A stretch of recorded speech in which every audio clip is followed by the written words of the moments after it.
Hi everybody, my name is Holly Randall and today I wanted to get on to talk to you about set points.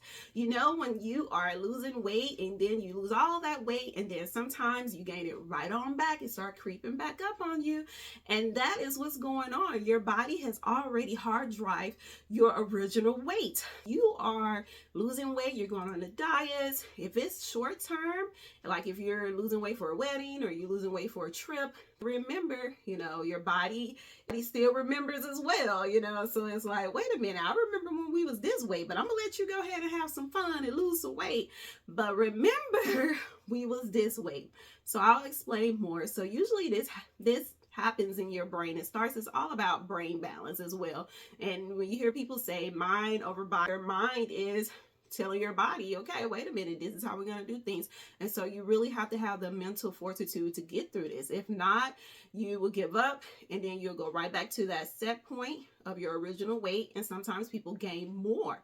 And when you gain more weight, it can start making you feel more frustrated and devastated and you give up on all your goals. So for the purposes of this video, I wanted to go in a little detail about why is this so true, why this occurs. It occurs in your hypothalamus. And so your brain is sending your, signals throughout your body. Oh, wow, we're losing weight. Oh, wow, we're taking a new medication to reduce weight or reduce our appetite. And so your body is preparing for you to lose their weight, but in essence, it's also preparing you for survival mode. Your body is like, oh, wow, are we starving ourselves or is this normal? What's going on?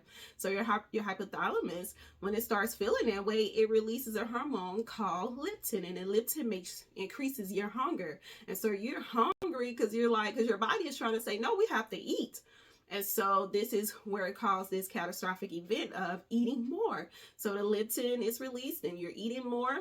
And then after that, you start wanting to eat more and more of your favorite foods, your carbs, all those great carbs you like eating, or just different foods and snacks.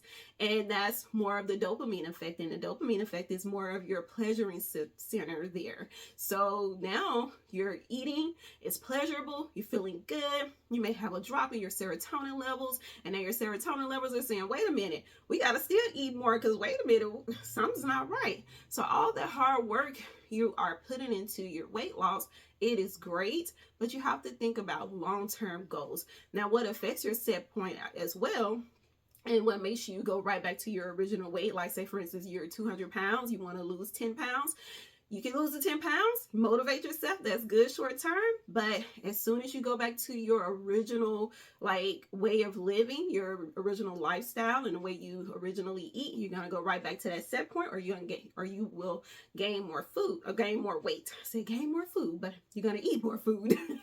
And here are some factors on why this is happening. It can be genetic, it can be environmental, it can be short-term fad diets and taking medications and a sedentary lifestyle. Maybe you went back from working out 5 days a week to 1 day a week. So a lot of different factors, going back to your old habits and getting back to your set point. So really watch out for that. But I want to encourage you, this is a goal that you can do if you want to. If you don't, that's fine. But just write down your original weight right now today. What are you weighing right now? Before you start your goal of losing weight or weight management or eating, you just write it down. And this is something that you can measure because you want to make those smart goals. So that's a measurable goal. Okay, this is my weight and this is what I want to do long term. So mind over body. You have to make sure that your mind is in the right place, because if not, it'll be one of those things where you'll give up midway. So monitor that, write it down.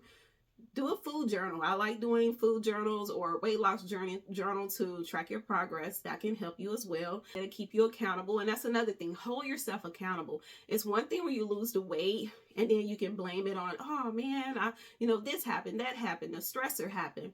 But at the same time, you have to realize, okay, I'm the one that's putting this in my mouth. I'm the one who's not working out. We really have to hold ourselves accountable as well, even though we may have those stressors and different things that are fighting against us, or think about what you're doing. And feeling optimistic will help you.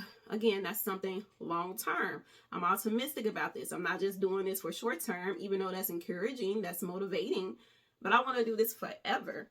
And in order to do this forever, it's like, okay, let me change my grocery list. Let me make sure instead of doing 5 days a week of working out, let me do 2 or 3 days, you know, so I know I can maintain this. What can you maintain? What do you feel comfortable maintaining? Because again, you're looking at something long term. When you are working out for a trip or for an event, you're training because of that, and that's good. That's, you know, pumping up, you know, making that adrenaline rush and all that good stuff. But at the same time, it's a short-term goal. So what can we do long term? So once my event is over with, instead of going 5 days a week, I'm gonna do 3 days a week because I can commit to that.